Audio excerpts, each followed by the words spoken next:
नए कृषि कानूनों के विरोध में अब महाराष्ट्र के किसानों ने भी केंद्र के खिलाफ विरोध का बिगुल फूंक दिया है। प्रदेश के हजारों किसान सड़कों पर उतर आए हैं। किसानों ने अब मुंबई की ओर कूच कर दिया है। 21 जिलों से भारी तादाद में किसान शनिवार को नासिक में इकट्ठा हुए और अब राजधानी मुंबई की ओर मार्च कर रहे हैं।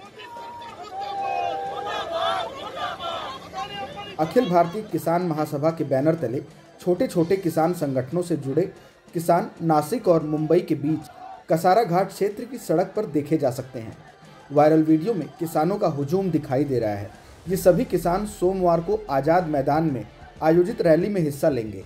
इस रैली में राष्ट्रवादी कांग्रेस पार्टी यानी एनसीपी के सुप्रीमो शरद पवार भी शामिल होंगे। हाल ही में शरद पवार ने किसानों का समर्थन करते हुए किसानों की मांगें न मानने के लिए केंद्र सरकार की आलोचना की थी। शरद पवार ने कहा था कि किसान इतनी ठंड में दिल्ली के आसपास प्रदर्शन कर रहे हैं। किसानों की भावनाओं को समझने में नाकाम रहने पर तो केंद्र को अंजाम भुगतना पड़ेगा। एक प्रदर्शनकारी ने कहा कि भाजपा सरकार द्वारा लाए गए 3 काले कानून किसान विरोधी हैं। हमारी आवाज़ महाराष्ट्र से मुंबई तक पहुंचनी चाहिए। हम मुंबई तक मार्च करेंगे और फिर 26 जनवरी को दिल्ली पहुंचेंगे। रविवार को किसानों ने महाराष्ट्र के नासिक से मुंबई की ओर मार्च शुरू कर दिया है। अखिल भारतीय किसान सभा के बैनर तले यह प्रदर्शन हो रहा है। इनकी योजना मुंबई में इकट्ठा होने की है और फिर ये दिल्ली की ओर मार्च करेंगे। लगभग 15,000 किसानों ने शनिवार को नासिक से मुंबई तक अपना राज्यव्यापी वाहन मार्च शुरू किया। सैकड़ों की संख्या में ऑटो और अन्य वाहनों के साथ गोल्फ क्लब मैदान से इस मार्च की शुरुआत हुई। रात में यह इगतपुरी के पास घाटा देवी में रुका। आज सुबह किसानों ने कसारा घाट की ओर मार्च शुरू किया ताकि वे मुंबई पहुंच सकें। गणतंत्र दिवस के अवसर पर किसान गणतंत्र परेड में हिस्सा लेने के लिए देश भर के किसान दिल्ली की ओर मार्च कर रहे हैं। पंजाब, हरियाणा और राजस्थान से ट्रैक्टर टिकरी बॉर्डर पर पहुंच गए हैं।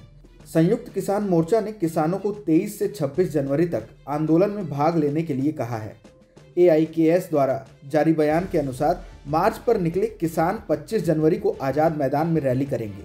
रैली के बाद किसान अपनी मांगों के संबंध में एक ज्ञापन महाराष्ट्र के राज्यपाल भगत सिंह कोश्यारी को सौंपेंगे। दिल्ली में किसानों को गणतंत्र दिवस पर ट्रैक्टर रैली निकालने की अनुमति मिल गई है। दिल्ली के विभिन्न हिस्सों से गुजरने वाली इस ट्रैक्टर रैली में हजारों की संख्या में ट्रैक्टरों के शामिल होने की उम्मीद है। पंजाब और हरियाणा के किसान बड़ी संख्या में अपने वाहनों के साथ दिल्ली बॉर्डर के लिए रवाना हुए हैं। ट्रैक्टर रैली दिल्ली के रिंग रोड पर होगी और दिल्ली पुलिस ने रैली के लिए अनुमति भी दे दी है।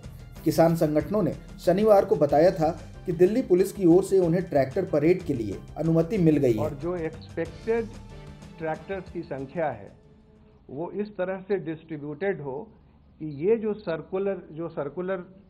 सर्कुलेशन है ये एक ऑप्टिमम तरीके से, ये पीसफुल और डिसिप्लिन तरीके से हो। इस पर इन प्रिंसिपल एग्रीमेंट हो गया है। हालांकि अभी उन्हें लिखित रूप से रूट की अनुमति का इंतजार है। केंद्र सरकार और किसान संगठनों के बीच कृषि कानून पर 11 दौर की बातचीत के बाद भी सहमति नहीं बन पाई है।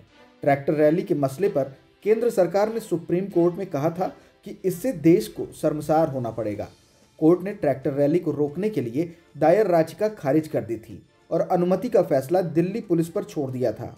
सुप्रीम कोर्ट ने इससे पहले की सुनवाई में कहा था कि किसानों को शांतिपूर्ण प्रदर्शन करने का अधिकार है जब तक संपत्ति और जान माल का नुकसान ना हो। किसान तीनों नए कृषि कानूनों की वापसी की मांग पर अड़े हैं। वहीं केंद्र सरकार बातचीत के माध्यम से गतिरोध को सुलझाना चाहती है। दोनों पक्षों के बीच कई दौर की वार्ता भी हो चुकी है, लेकिन अब तक कोई नतीजा नहीं निकल सका है। सुप्रीम कोर्ट ने नए कानूनों के लागू होने पर फिलहाल रोक लगा दी है। साथ ही एक कमेटी का भी गठन किया गया है। फिलहाल इस वीडियो में इतना ही। अगर कोई सवाल और सुझाव है तो हमें कमेंट बॉक्स में ज़रूर बताएं। देश और दुनिया की ताज़ा तरीन खबरों की अपडेट्स के लिए हमारे चैनल लोकमत हिंदी को सब्सक्राइब करना न भूलें। अगर आप ये वीडियो फेसबुक पर देख रहे हैं तो हमारे पेज को फॉलो ज़रूर कर लीजिए।